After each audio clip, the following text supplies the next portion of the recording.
bien, chers compatriotes, pour lutter contre l'inflation et mettre en valeur, revaloriser si vous voulez notre monnaie, je suis pour l'instauration d'un système de contrôle de l'activité financière dans notre pays.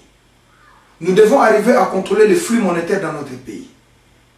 Posons-nous la question de savoir pourquoi notre monnaie, nous Congolais, quand on était même à l'époque de Zaïre monnaie ou des francs congolais, au début notre monnaie a toujours été forte et elle finit par s'effondrer. C'est vrai, les experts à l'économie nous diront qu'il s'agit d'un problème de production. Aujourd'hui, je peux encore démontrer une nouvelle thèse, ou je peux même la défendre, qu'il n'y a pas seulement les problèmes de la production pour venir soutenir une monnaie, mais il y a aussi l'usage même de la monnaie. Et pour y arriver, je suis prêt à réformer les systèmes financiers de sorte que notre monnaie ne puisse plus être braguée, ne puisse plus être exposée sans valeur sur les marchés.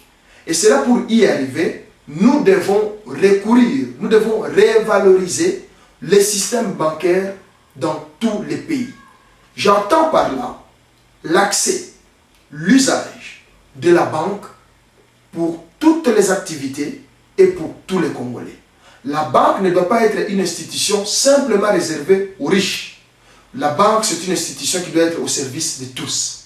Il faut permettre à tous les citoyens d'avoir ou de s'habituer à l'usage bancaire. Cela est simple. Si aujourd'hui, j'ai donné une loi, j'ai proposé à ce que toutes les entreprises payent leurs travailleurs par la banque. Cela ne donnera pas accès à tous les citoyens, bien sûr, actifs, travaillants, d'avoir accès à la banque. Cela ne permettra-t-il pas à nos systèmes ou au système bancaire d'avoir le contrôle des flux monétaires? Cela n'aidera-t-il pas à pouvoir lutter contre l'inflation?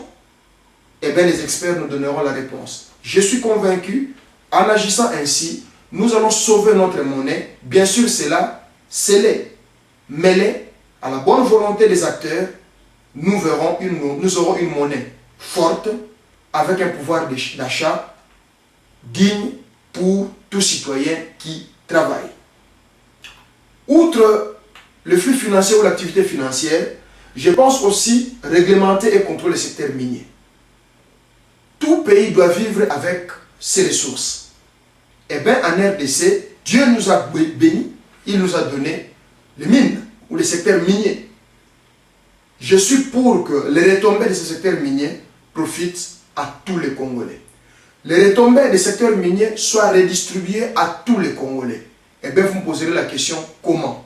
On ne va pas passer dans chaque maison donner 1 franc, 10 francs, 1 dollar, ainsi de suite. Non, de par les investissements dans les domaines à caractère social ou dans les investissements des infrastructures d'utilité publique, cela permettra à tous les Congolais d'avoir accès aux retombées du secteur minier.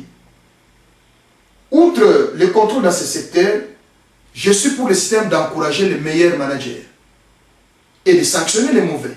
Je crois qu'à celui qui a fait un bon travail, il mérite une certaine récompense et une certaine reconnaissance. Eh bien, comme cela est ainsi, à celui qui aura fait un mauvais travail, je crois qu'il doit être sanctionné. Cela est clair, il faut équilibrer les choses. Donc, désormais, je suis pour l'instauration d'un système qui visera, bien sûr, à encourager ce fonds, le travail dans le bon sens, et qui vienne avec les initiatives et, bien sûr, sanctionner. Autrement dit, l'homme qu'il faut à la place qu'il faut. Toujours dans mon programme économique, je suis pour le soutien et la réforme du système éducatif en le rendant comme un laboratoire d'emploi et du développement national. Chers compatriotes, je tiens au système éducatif. Je tiens à l'éducation en RDC.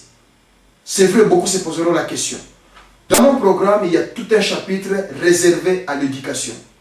Je n'ai pas trop parlé, mais j'ai donné des grandes lignes, de sorte à permettre à tout le monde de comprendre l'importance que j'accorde à l'éducation, contrairement aux autres, qui, si vous regardez leur budget, l'éducation n'a même pas un pourcentage considérable. Pourquoi cela? Je me dis que de par l'éducation, je compte sur le système éducatif pour pouvoir créer les PME dont je vous ai parlé. Je compte sur le système éducatif pour pouvoir changer la mentalité des peuples congolais. Je compte sur le système éducatif pour pouvoir créer des emplois en RDC.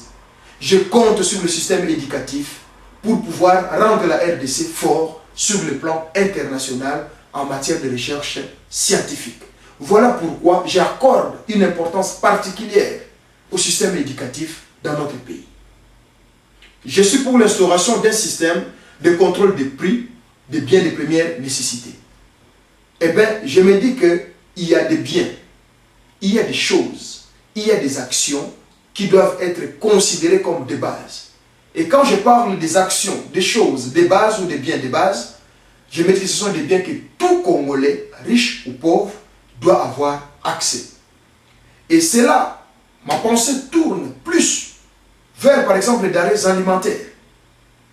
Et pour arriver à cela, lutter contre les assassins du peuple, ceux-là qui imposent les prix de n'importe quelle manière, sans respecter les normes du pays, sans respecter les marges instaurées par l'État, il y aura tout un service qui descendra sur le terrain afin de veiller Sakombi ya Foufou écoutaka 10 francs, écoutika 10 francs, ce que vous mettez à 11 francs, il doit y avoir une cause juste. Nous ne voulons pas, au balou qui n'est pas à Sakombi ya Foufou 10 francs, ou qui n'est pas à Sakombi ya Foufou 50 francs. Ça, je ne suis pas pour ce système. Bien sûr, pour les biens de première nécessité.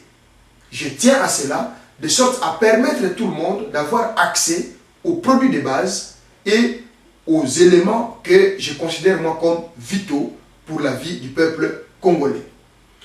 Je suis pour l'introduction et la considération des retombées artistiques qui doivent être considérées comme un plus-value dans le budget de l'État. Chers compatriotes, vous savez que nous avons un secteur combien noble, mais qui malheureusement aujourd'hui n'est utilisé que comme pont, n'est utilisé qu'à un certain moment donné. Eh bien, c'est le secteur artistique. Et c'est d'ailleurs une innovation.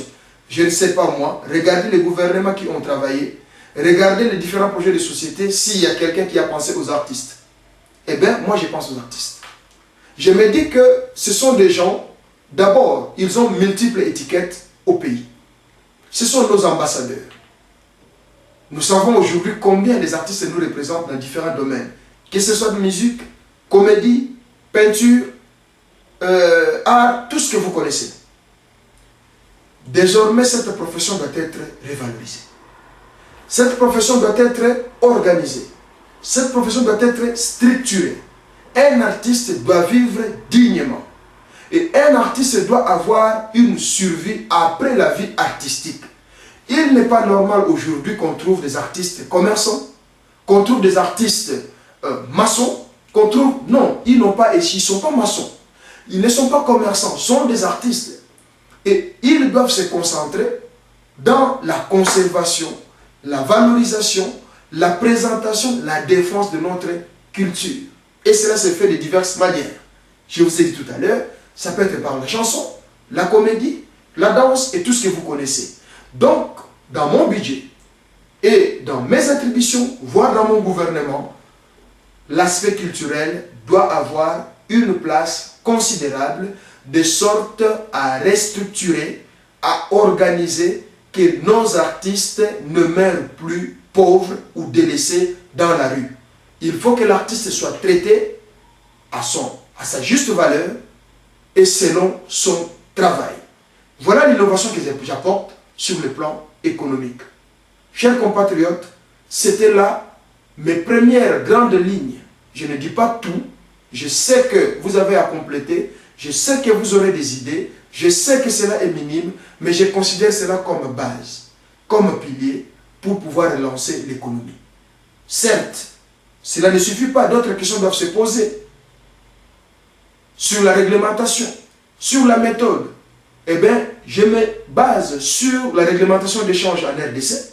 Je m'appuie sur le plan comptable général congolais qui doit être appliqué en RDC pour pouvoir contrôler, éviter les trous de la manière à rendre l'économie utile et réponse aux difficultés sociales ou à la misère sociale qui traverse notre pays. N'oubliez pas, nous n'avons pas une mauvaise économie. Nous avons une bonne économie. Mais le problème, c'est quoi? C'est que notre économie c'est comme de l'eau posée dans une assiette trouée.